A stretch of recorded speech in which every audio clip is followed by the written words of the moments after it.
Non veg పచ్చడిలో ఎక్కువగా craze ఉండేది అంటే అది చికెన్ పచ్చడే.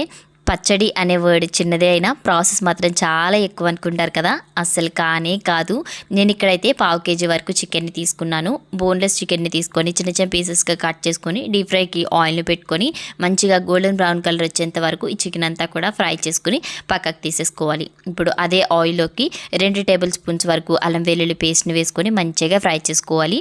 ఒక 2 నిమిషాల పాటు ఫ్రై అయిన తర్వాత దాంట్లోకి 2 టేబుల్ స్పూన్ వరకు ధనియాల పొడి, 1/2 టేబుల్ స్పూన్ వరకు గరం మసాలా, టేస్ట్కి సరిపడా సాల్ట్ కారం కొంచెం ఎక్కువ ఉంటేనే బాగుంటుంది. వీటిలన్నిటిని 1 నిమిషం పాటు ఫ్రై చేసిన తర్వాత ముందుగా ఫ్రై పెట్టుకున్న చికెన్ పీసెస్ అన్నీ కూడా వేసేసి కంప్లీట్గా చల్లారనివ్వాలి. చల్లారిన తర్వాత హాఫ్ లెమన్ని అలా పిండేసి ఒక్కో ముద్దలో 2-3 ముక్కలు వచ్చేలాగా చూసుకొని పెద్ద ముద్దలు చుట్టుకొని తింటే ఇంకా అస్సలు వేరే కూర కూడా అక్కర్లేదు, అన్నం అంతా కూడా ఇలానే తినేయచ్చు. ట్రై చేయండి.